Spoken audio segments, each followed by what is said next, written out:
Konflik sering muncul bukan karena kejahatan, melainkan karena kelimpahan.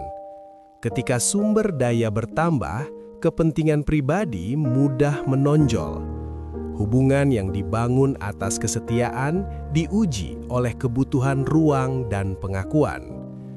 Dalam kisah Abraham dan Lot, konflik tidak bermula dari niat jahat salah satu pihak. Perselisihan muncul di antara para penggembala, bukan antara kedua tokoh utama. Dalam kehidupan bersama, pertumbuhan sering membawa jarak yang tidak direncanakan. Hubungan yang dahulu harmonis perlahan menegang karena kepentingan yang bertambah. Situasi ini kerap diterima sebagai bagian wajar dari kemajuan hidup. Namun di baliknya, tersembunyi ujian tentang sikap hati dan arah iman. Ujian ini tidak selalu datang melalui penderitaan, tetapi justru melalui kelimpahan. Konflik sering muncul bukan karena kejahatan, melainkan karena kelimpahan. Ketika sumber daya bertambah, kepentingan pribadi mudah menonjol. Hubungan yang dibangun atas kesetiaan diuji oleh kebutuhan ruang dan pengakuan. Dalam kisah Abraham dan Lot, konflik tidak bermula dari niat jahat salah satu pihak. Perselisihan muncul di antara para gembala, bukan antara kedua tokoh utama. Tanah yang mereka tempati tidak lagi cukup menampung ternak yang terus bertambah. Kelimpahan justru menyingkap keterbatasan ruang hidup bersama. Situasi ini memaksa sebuah keputusan diambil, bukan karena dosa, tetapi karena tekanan keadaan. Masalah ini penting karena konflik sering memaksa seseorang memilih sikap batin. Pilihan dalam konflik mengungkapkan orientasi iman dan kedewasaan rohani. Apakah iman mendorong penguasaan atau pelepasan?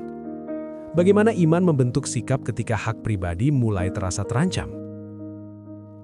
Bagian ini meletakkan dasar pengajaran pada kesaksian kitab suci yang jelas.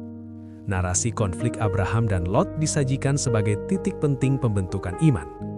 Lebih jelasnya, mari kita baca teks dari kitab Kejadian 13 ayat 8.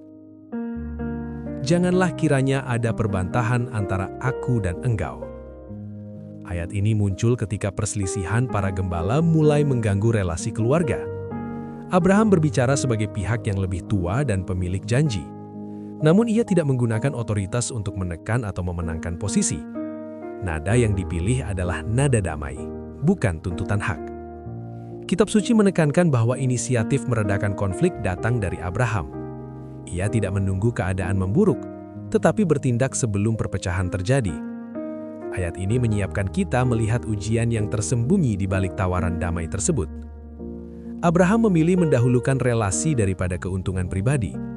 Sebagai senior dan penerima janji, Abraham berhak memilih lebih dahulu. Namun ia justru menyerahkan hak itu kepada Lot. Pilihan ini bukan kelemahan, melainkan ekspresi kepercayaan. Abraham percaya bahwa berkat Allah tidak bergantung pada lokasi terbaik. Keamanan hidupnya tidak ditentukan oleh tanah yang paling subur. Kitab suci menampilkan kontras yang halus tetapi tegas. Lot memilih berdasarkan apa yang dilihat mata, tanah yang tampak subur dan menjanjikan. Abraham memilih berdasarkan apa yang dipercayai, janji Allah yang belum terlihat.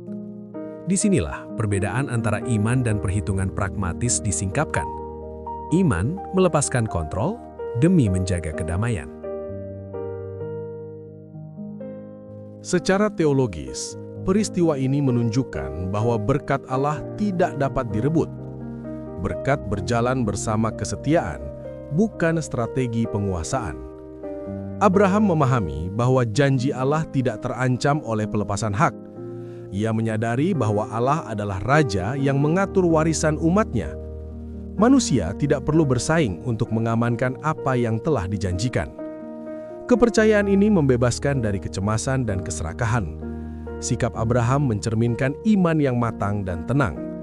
Ia tidak terdesak oleh ketakutan akan kekurangan.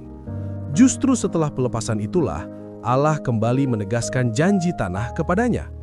Dengan demikian, iman diarahkan pada ketergantungan penuh kepada Allah.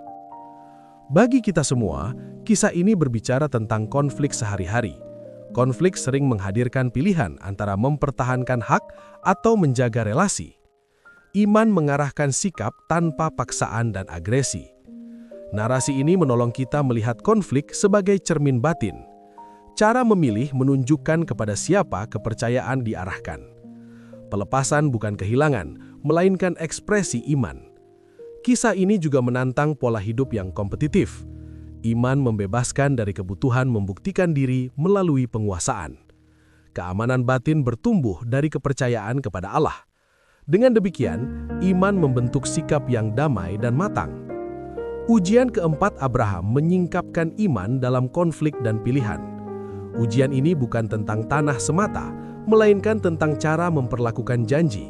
Apakah janji harus diamankan dengan tangan sendiri atau dipercayakan sepenuhnya kepada Allah? Pelepasan hak menjadi tanda kepercayaan yang mendalam. Kedamaian dijaga tanpa rasa takut kehilangan berkat. Pilihan Abraham memperlihatkan iman yang tidak bergantung pada keuntungan langsung. Kepercayaan kepada Allah membentuk sikap tanpa keserakahan. Dalam terang pemahaman ini, iman menemukan ketenangan di tengah konflik hidup. Memahami kebenaran ini, kita semua diajak menapaki iman dengan sikap yang lebih jernih dan tenang.